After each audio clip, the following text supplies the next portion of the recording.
Hey everyone, True here, and today we are going to check out the new upcoming Dark SSR Cleopatra.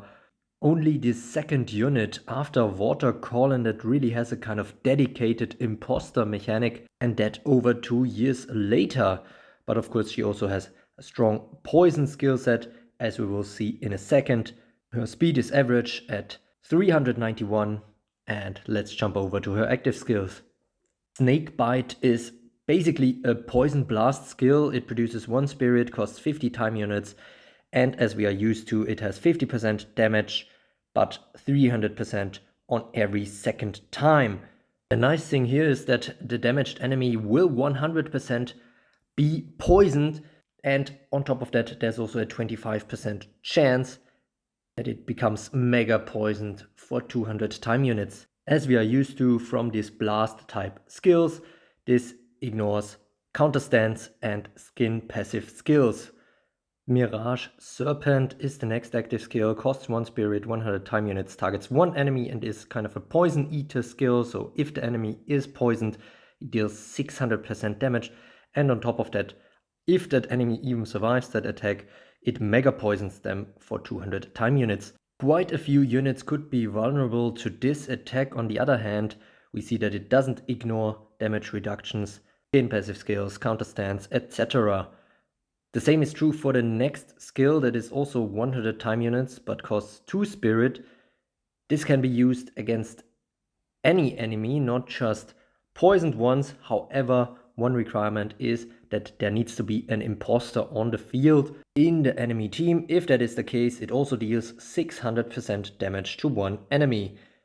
Now, all of that isn't extremely impressive yet, but where it gets juicy is with the 4th active skill and then with the passive skills. Looking at Dusk Mirage first, it is her instant skill, costs only 2 spirit, and exchanges 1 enemy with an imposter. And unlike Water Callen's imposter skill that actually cost 3 spirit and a lot of time units, this one will actually send the exchanged enemy to a random place in line of enemy reinforcements. So it's not just a pushback, which can seriously screw with the enemy team formation.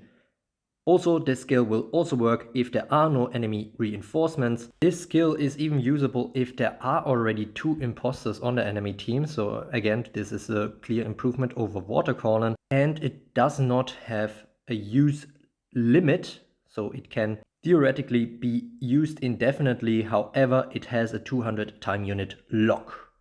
Her other skills can add up nicely to that 200 time units without time unit reductions. So this is quite a nice setup there for her. Now on to her passive skills, the first one being Soul Substitute.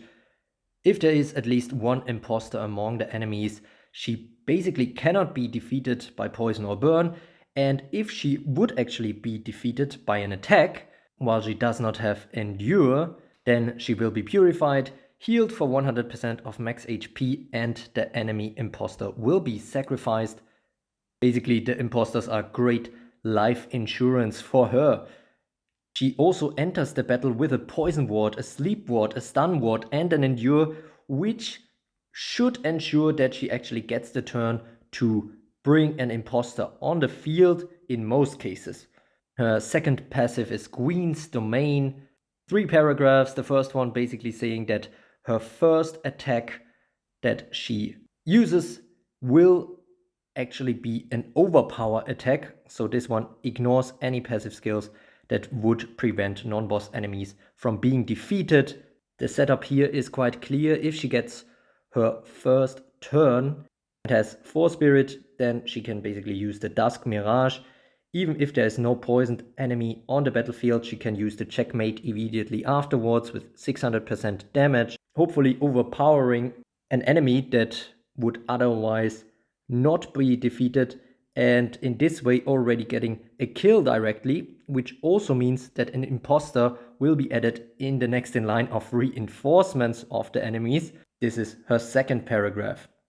Very nice combo here, though I do have to point out this overpower only works 1 time, and that is her first and only chance with the first attack. That is already great, but the third paragraph has something else in store here. because whenever an enemy imposter dies for whatever reason, that includes soul substitute as well, all non-imposter enemies on the battlefield that are not sleeping will become mega poisoned for 200 time units and then will be stunned for 50 time units. This is really, really great. Kind of a mega poison stun all skill that triggers automatically whenever an enemy imposter is defeated, and that could be due to whatever reason. And also, it's not really a mega poison all. Sleeping enemies will not be affected. And also, very important point here for me is that non-imposter enemies will be affected. So that means imposters will not just die to a poison all. That is usually the case with other skills like that, which you wouldn't want to see, because this unit, Cleopatra, could very feasibly cause 3 imposters being on the enemy team, so it would be a shame to lose them all because of some mega poison. So that is the skill set of the new Cleopatra, the last pharaoh. And I have to say, I'm very impressed by her. I like her much more than the recent dark release Loki. And speaking of recent dark releases, somebody like King Arthur will not like this unit, because this one is basically a delete of her King's Dawn, because she will likely be targeted. Many other units will have to fear her as well, especially the ones that are usually hiding behind guards or just, with a little bit of hold ground and endure. All of them are in danger. One thing I'm not sure about yet is how her Queen's Domain skill will actually work, in terms of if she defeats a unit, a non-conjured enemy, is the imposter added next in line before the enemy reinforcement comes in to replace that defeated enemy, or is it just staying in next in line? Because if it comes in immediately, the new imposter, then this is super, super strong.